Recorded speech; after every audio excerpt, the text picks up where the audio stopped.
ముంబై నటి జత్వానీ కేసులో అరెస్ట్ అయ్యి జ్యుడిషియల్ రిమాండ్లో ఉన్న IPS PSR Anjaneyulu bail petition దాఖలు చేశారు. దీనికి కౌంటర్గా సిఐడి అధికారులు సైతం పిటిషన్ దాఖలు చేశారు. సిఐడి అధికారులు దాఖలు చేసిన కౌంటర్ పిటిషన్పై రేపు విచారణ చేపట్టనుంది. ఇదే అంశానికి సంబంధించి పూర్తి సమాచారం మా ప్రతినిధి కాంతి అందిస్తారు. కాంతి. రాజేంద్ర, మాజీ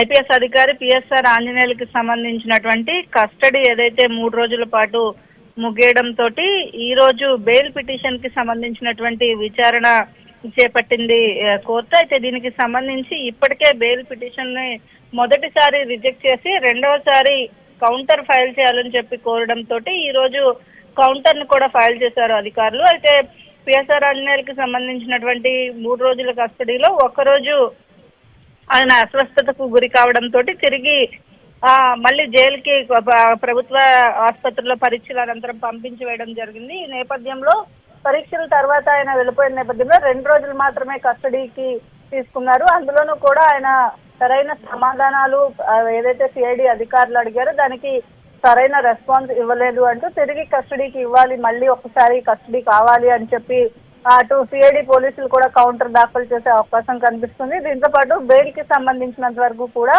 నటి జత్వానీ కేసుకి సంబంధించి ఇప్పటికే ఈ కేసులో ఏదైతే కొంత విశాల్ గున్నితో పాటుగా కాంతిరాణా టాటా వీళ్ళందరికీ కూడా ముందస్తు బెయిల్ ఇచ్చిన నేపథ్యంలో ఈయనకు కూడా బెయిల్ మంజూరు చేయాలని చెప్పి అటు పిఎస్ఆర్ ఆంజనేయుల తరఫున న్యాయవాదులు వాదించారు. అయినప్పటికీ కూడా కౌంటర్ దాఖలు చేశారు కాబట్టి రేపు ఈ కౌంటర్ దాఖలు చేసిన దాని మీద బెయిల్ కి సంబంధించినటువంటి విషయంలో ఒక స్పష్టత వచ్చే అవకాశం ఉంది. రేపు ఉదయం ఈ వాదనలు ప్రారంభమయ్యే అవకాశం కనిపిస్తోంది రాజేంద్ర.